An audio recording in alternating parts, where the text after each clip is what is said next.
సంతానం కావాలన్న మీ కలను నిజం చేసుకోండి. 49 అంటే సంతానం, 49 అంటే సంతోషం. వివరాలకు సంప్రదించండి. నమస్తే రమ్మగారు. నమస్తే జయ. రమ్మగారు, శ్రావణ మాసంలోకి వచ్చేస్తున్నాము. శ్రావణ మాసం అనగానే ప్రతిరోజు కూడా పర్వదినమే కదండి. ఏ రోజుకి ఆ రోజుకు విశిష్టత. శ్రావణ శుక్రవారం అని, శ్రావణ మంగళవారాలు, శ్రావణ శనివారాలు, ఇవి కాకుండా ఇంకా కొన్ని విశిష్టమైన రోజులు కూడా ఉన్నాయి, విశేషమైన రోజులు కూడా. ఒక్కసారి శ్రావణ మాసం గురించి మాట్లాడుకుందామండి. ఉత్తరాయణం వెళ్ళిపోయి దక్షిణాయనం మొదలవుతుంది. ఈ నెలలో దక్షిణాయనం మొదలైపోయింది. ఇంచుమించుగా ఆషాఢ మాసం సగపడబడేసరికి సూర్య సంక్రమణంతో దక్షిణాయనం వచ్చేస్తుంది. ఈ దక్షిణాయనము అనేది కొన్నిటికి పనికిరాదు. ఎలాగా మన ఉపనయనాలు అవి దక్షిణాయనంలో చేయరు, ఒక నియమంగా ఉంటుంది. ఉత్తరాయణంలోనే ఉపనయనం చేయాలి, దక్షిణాయనంలో చేయరు. కానీ దక్షిణాయనం అంతా కూడా ఉపాసనా కాలంగా కనపడుతుంది. భగవంతుడు జగన్నియామకుడుగా చెప్పబడేటువంటి శ్రీమన్నారాయణుడు 4 నెలలు యోగ నిద్రా కాలంలో ఉంటాడు. అది సంక్రమణం నుంచి ఇంచుమిక తొలి ఏకాదశి నుంచి కదా, సంక్రమణానికి కొంచెం ముందు. తొలి ఏకాదశి నుంచి ఆయన నిద్రాపరవశుడుగా ఉంటాడు 4 నెలలు. ఈ 4 నెలలు భగవంతుడు నిద్రపోతున్న కాలంలో మనం రకరకాల ఉపాసనలు చేస్తాం. దాంట్లో మొట్టమొదటి ఉపాసన లక్ష్మీ ఉపాసన. అమ్మవారిని పూజించడం విశేషంగా కనపడుతుంది.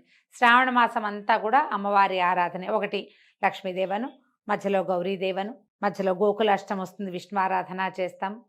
ఈ శ్రావణం అయితే భాద్రపదంలో కొద్ది రోజుల పాటు వినాయకుడిని పూజిస్తాం. మళ్ళీ ఇంకా చూడు పితృదేవత ఆరాధన వస్తుంది, ఒక 15 రోజులు. అది వెళ్ళగానే ఆశ్వేజం అమ్మవారి ఆరాధన వస్తుంది.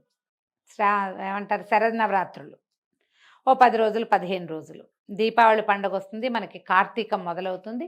తీవ్రమైన శివారాధన, విశేషమైన ఆరాధన చేస్తాం. ఈ శివారాధన అయ్యాక మార్గశిరము, అందులో ఇంచి మళ్ళీ పుష్యమాసం మొదలవుతుంది, అది మన ధనుర్మాసం మొదలవుతుంది. మళ్ళీ విష్ణు ఆరాధన, అది పూర్తయ్యేసరికి మళ్ళీ ఉత్తరాయణం వచ్చేస్తుంది. మన కాలం ఇలాగే తిరుగుతూ ఉంటుంది. అయితే విశేషమైన ఆరాధనా కాలంగా చెప్పబడే శ్రావణం అంతా కూడా మనం ఎక్కువగా లక్ష్మీ ఆరాధన చేసుకున్నా కూడా రకరకాల ఆరాధనలు అన్నీ పర్వదినాలుగానే కనపడతాయి. విశేషంగా ఇది స్త్రీలకి వ్రతాలు చేసుకునే కాలం కాబట్టి ఒక 4 లేదా 5 శుక్రవారాలు, ఈ సంవత్సరం 5 వారాలు వచ్చినాయి. మొదటి రోజు శుక్రవారంతో మొదలైంది కాబట్టి 5 శుక్రవారాలు లక్ష్మీ అమ్మవారి ఆరాధన, 4 మంగళవారాలు గౌరీ ఆరాధన, 4 సోమవారాలు ఉంటాయి. 4 సోమవారాలు విశేషంగా శివారాధన చేయబడుతుంది. మన ప్రాంతంలో కంటే కూడా నార్త్ ఇండియాలో ఎక్కువ చేస్తారు, ఎందుకంటే ఆషాఢ పౌర్ణమి తర్వాత మొదలైపోతుంది. మామూలుగా మనకి ఎట్లా ఉంటుంది, అమావాస్య వెళ్ళగానే మన నెల మొదలవుతుంది. అవును. కానీ నార్త్ ఇండియాలోనే కాదు, తమిళనాట కూడా అదే పద్ధతి, వాళ్ళది కూడా అంతే. పౌర్ణమి వెళ్ళగానే నెల మొదలైపోతుంది. అవును. ఇప్పుడు ఇది ఆషాఢ పౌర్ణమి వెళ్ళాక 15 రోజులైతే కానీ మన శ్రావణం మొదలవ్వదు. వీళ్ళకి మాత్రం, వాళ్ళ నార్త్ ఇండియాలో మాత్రం ఈ ఆషాఢ పౌర్ణమి వెళ్ళగానే తెల్లవారేసరికల్లా వాళ్ళ శ్రావణ మాసం మొదలవుతుంది. అయితే శ్రావణంలో మనం చేసే ఆరాధనేమో విశేషంగా లక్ష్మి, కానీ నార్త్ ఇండియా అంతా కూడా శివారాధన విశేషంగా చేస్తారు. ఈ కాశీ లాంటి పుణ్యక్షేత్రాలు చాలా హడావిడిగా ఉంటాయి, ఎక్కడెక్కడి వాళ్ళు కాశీ చేరుతారు. శివారాధన సావన్లోనే, శ్రావణ మాసంలోనే విశేషంగా చేయబడుతుంది. మన శివారాధన ఎప్పుడు విశేషంగా కార్తీకంలో చేస్తాం, వాళ్ళ హడావిడి ఉంటుంది, ఇప్పుడే ఉంటుంది. కానీ మనం కూడా ఏం చేయొచ్చు, శ్రావణంలో ఉన్నటువంటి 4 సోమవారాలని మనం విశేష శివారాధనకి కేటాయించుకోవచ్చు. కార్తీకంలో ఎలాగో సోమవారాలు చేసుకుంటాం, ఇప్పుడు కూడా మనం చేసుకోవచ్చు. ఎవరికైతే జాతకంలో చంద్రుడి యొక్క దోషం ఉంటుందో వాళ్ళు కనుక ఈ శ్రావణ సోమవారాలని కనుక శివారాధనకి పెట్టుకుంటే దేవాలయాల్లో అభిషేకం చేసుకోవచ్చు, ఇంట్లో శివ పూజ చేసుకోవచ్చు, దేవాలయ సందర్శనం చేయొచ్చు. వీటిలలో ఏది చేసినా అద్భుతమైన ఫలితం లభిస్తుంది. 4 సోమవారాలు. అక్కడి నుంచి శుక్రవారాలు మనం లక్ష్మీ అమ్మవారిని అర్చించుకుంటాం, వరలక్ష్మి వ్రతం చేస్తాము. తర్వాత వరలక్ష్మి వ్రతం ఒకరోజు చేసినా మిగిలిన 4 వారాలు లేదా 3 వారాలు మనం లక్ష్మీ అమ్మవారి పూజనే చేసుకుంటాం. శుక్రవారం మరుసటి రోజైన శనివారం నాడు విశేషించి విష్ణువారాధనకి కేటాయించుకుంటారు. ఈ శ్రావణ శనివారాల్లో చలిమిడి దీపారాధన చేస్తే చాలా మంచిది. బియ్యపిండి, బెల్లము, కొంచెం నెయ్యి, పాలు పోసి చలిమిడి చేయటం. దీనికి అలంకారం చేయాలన్న హైరాణ పడకండమ్మా, ఒట్టి బెల్లపు చలిమిడికి చేసుకోవచ్చు. చలిమిడి చేసి అందులో కొంచెం ఆవు నెయ్యి పోసి ఒక ఒత్తి వేసి, 1 లేదా 2 ఒత్తులు మన అలవాటు బట్టి 2 ఒత్తులు వేస్తామా, 3 ఒత్తులు వేస్తారా, మీదే చాయిస్. ఈ ఒత్తి వేసి ఒత్తి వెలిగించి ఆ దీపారాధన, చలిమిడి దీపారాధన చేసి విష్ణు ప్రీతికరంగా ఏ విష్ణు సహస్రనామము ఏదైనా చదువుకుని కనుక చేసుకుంటే శ్రావణ శనివారాలు కూడా విశేషమైన ఫలితాన్ని ఇస్తాయి. ఇవి కాకుండా ఈ నెలలో ఇంకా మనకు కనపడేది ఏమిటి, పాడ్యం నాడు ఎలాగో శుక్రవారం వచ్చింది, 5వ నాడైన శ్రావణ పంచమి నాగుల పంచమిగా చెప్పబడుతుంది. అవును. అయితే ఈ నాగపంచమి రోజున మనము నాగుల చవితికి పోసినట్టుగా పుట్టలో పాలు పోసుకోవచ్చు. సర్పారాధన, నాగారాధన చేసుకుంటాం. సాధారణంగా సర్పారాధన లేదా విశేషించి నాగపూజ ఎందుకు చేస్తారు, సంతానం కోసం. ఈ పంచమి నాడు మనం నాగుల చవితికి ఎట్లా చేసుకుంటామో అలాంటి ఆరాధనే ఇప్పుడు మనం చేసుకోవచ్చు. అప్పుడు కుదిరినా కుదరకపోయినా అలా ఆలోచించుకుని తర్వాత ఈ పంచమి తర్వాత కొంచెం ముందుకెళ్తే మనకి ఇంకో శుక్రవారం వస్తుంది, మళ్ళీ సోమవారం శనివారం వరుసగా వచ్చేస్తాయి. ఒక 10 రోజులు గడిచేసరికల్లా పౌర్ణమి వస్తుంది, రాఖీ పౌర్ణమి. ఈ పౌర్ణమి నాడు విశేషంగా పౌర్ణమి నాడు చేయవలసిన జంధ్యాల పౌర్ణమిగా చెప్తారు. రాఖీ పౌర్ణమి అంటాం. రాఖీ కట్టడం, జంధ్యాలు మార్చుకోవటం, అమ్మవారి ఆరాధన చేసుకుంటాం. ఓకే. తర్వాత మళ్ళీ రాఖీ పండగ వెళ్ళిపోయాక అష్టమి నాడు గోకులాష్టమి జరుపుకుంటాం. శ్రీకృష్ణ జన్మాష్టమి, అది భారతదేశం అంతా చేసుకునేది. కృష్ణాష్టమి చేసుకోవడం, కృష్ణుడి బర్త్డే మీరు ఎలా కుదిరితే అట్లా చేసుకోవచ్చు కృష్ణాష్టమి. మళ్ళీ కృష్ణాష్టమి వెళ్ళిపోయేసరి మళ్ళీ సోమవారం, మళ్ళీ శనివారం, మళ్ళీ శుక్రవారం, మంగళవారం ఎలాగూ వస్తాయి. ఇవన్నీ వచ్చిన తర్వాత చివరికి వచ్చేటువంటి పోలాల అమావాస్య కూడా విశేషించి సంతానం కోసం పూజ చేసుకునే విధానంగా మనకి కనపడుతుంది.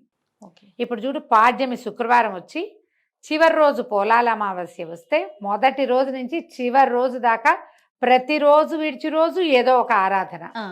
సోమవారం శివారాధన, మంగళవారం గౌరీ ఆరాధన, బుధ లేదు గురు లేదు, మళ్ళీ శుక్రవారం లక్ష్మీ ఆరాధన, శనివారం విష్ణు ఆరాధన. ఇవి 2 విశేషం. మళ్ళీ ఆదివారం ఖాళీ, మళ్ళీ సోమవారం. ఒకవేళ ఈ ఆదివారాల్లో ఏమైనా ప్రత్యేక పర్వదినాలు వస్తే అవి కూడా చేసుకుంటాం.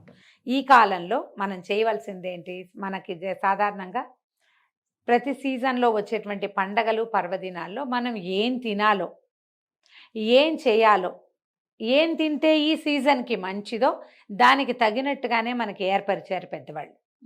మన ప్రాంతంలో వర్షాకాలం శనగలు తినాలి. ఇప్పుడే కదా అందుకే శనగలు ఇస్తాము. విశేషించి శనగలే దానం. అవును అవును, అందరికీ శనగలే ఇస్తాం. మంగళవారాలు శనగలే, శుక్రవారాలు శనగలే. శనగలు మనం ఏం చెయ్యం, ఎవరింటికో వెళ్తే వాళ్ళు ఇన్ని శనగలు ఇస్తారే, ఆ శనగలు వేయించుకుని తింటాం, వండుకొని తింటాం, పచ్చివి తింటాం, ఏదో ఒకటి శనగలు తినాలి. శనగలు బలం, హెవీ ప్రోటీన్, పిల్లల్లో ఎదుగుదలకి మంచిది, ఆడవాళ్ళ ఆరోగ్యానికి మంచిది, మగవాళ్ళ ఆరోగ్యానికి మంచిది. అందరూ తినవలసింది. అందుకని తప్పకుండా ఈ నెలల్లో, ఇప్పుడు శ్రావణ మంగళవారం నోవులు అనుకో 4-5 ఏళ్ళు పట్టి మానేస్తారు. కానీ వరలక్ష్మి వ్రతం శ్రావణ శుక్రవారాలు అందరూ చేసుకుంటారు. అంతే కదా, ఎవరు మానరు, అందరూ చేయాల్సిందే. అది ఇది ఆనుగా రావాలని లేదు, ఆ నియమం లేదు. కాబట్టి ఎవరో ప్రతి వాళ్ళు చేసుకోవచ్చు. శనగలు నానబోసుకోవటం, ఇచ్చుకోవటం, ఎవరో ఒక అందరికి వాయినాలు ఇచ్చి మనం తినకుండా తాంబూలం కదా, వాయనం అంటాం, తాంబూలం అనొచ్చు. శ్రావణ మంగళవారం వాయనాలు అంటారు వాటిని. వాయనము అనొచ్చు, తాంబూలము అనొచ్చు. ఇవ్వండి, పుచ్చుకోండి. శనగలు ధారాళంగా ఇవ్వటము, పుచ్చుకోవటము 2 మంచివే. పుచ్చుకోవటం అంటే ఊరికే తెచ్చుకోవటం కాదు, ఆ రోజు శుభ్రంగా వండుకు తినేయటం కూడా మరీ మంచిది. ఇది చేసుకోవటం మన ఓపిక, మనకి చేత వచ్చినట్టు ఎట్లా కుదిరితే అట్లా చేసుకుంటాం. అయితే ఈ రకంగా మొత్తం నెలంతా కూడా ఏదో ఒక రకమైన పూజా పునస్కారంగా ఉంటుంది. కాబట్టి విశేషించి ఇవి స్త్రీల వ్రతాలు, ఆడవాళ్ళు ఎక్కువ ఇన్వాల్వ్ అయ్యి చేసుకునేవి. ఇప్పుడు మగవాళ్ళ ఇన్వాల్వ్మెంట్ ఎక్కడ ఉంటుంది ఇందులో? సహాయ సహకారం అందించటం, కావలసినవి కొనిపెట్టడం, ఎక్కడికైనా వెళ్ళాలంటే తీసుకెళ్ళటం, వాళ్ళ నెత్తి మీద అక్షింతలు వేయటం, వేరే రకపు అక్షింతలు వేయకుండా కేవలం పసుపు అక్షతలు మాత్రమే వేసి బాగా చక్కగా చూసుకుంటే ఈ సువాసిని వ్రతాలు ఆడవాళ్ళు చేసేది ఎందుకమ్మా? సాధారణంగా భర్తల ఆరోగ్యం, కుటుంబ సౌఖ్యం, సంతాన సౌభాగ్యాల కోసమే చేస్తారు. మరి వాటి కోసం వీళ్ళు ఇంత కష్టపడి వ్రతాలు చేస్తుంటే 4 కొనిపెట్టాలి, 4 చోట్లకి తీసుకెళ్ళాలి, వాళ్ళని కేకలేయకూడదు, తిట్టకూడదు, మీరు పోట్లాడుకోకూడదు. విశేషించి భార్యాభర్తలు సంతోషంగా ఉండవలసిన కాలంగా పరిగణించి శ్రావణ మాసం అంతా నో కొట్లాటలు అని ఒకటి పెట్టుకుని పాలసీ, ఆ ప్రకారంగా శ్రావణ మాసాన్ని ముందుకు తీసుకెళ్ళండి. ఆధ్యాత్మికత నిండి ఉన్న మాసం ఇది. అది. మొత్తం టాప్ టు బాటం ఎట్లా కార్తీక విశేషంగా చెప్తాం, ఇది కూడా అలాంటి మాసమే కాబట్టి ఎవరికి ఎంత కుదిరితే అది, ఏది ఆనుచానంగా మీ ఇళ్లల్లో వస్తుందో అది, ఒకవేళ మీకే మనసుండి చేసుకోదలిస్తే అది కూడా చేసుకొని శ్రావణ మాసాన్ని సుసంపన్నం చేసుకుందాం. సంతోషం రమ్య గారు. నమస్తే. నమస్తే జీ.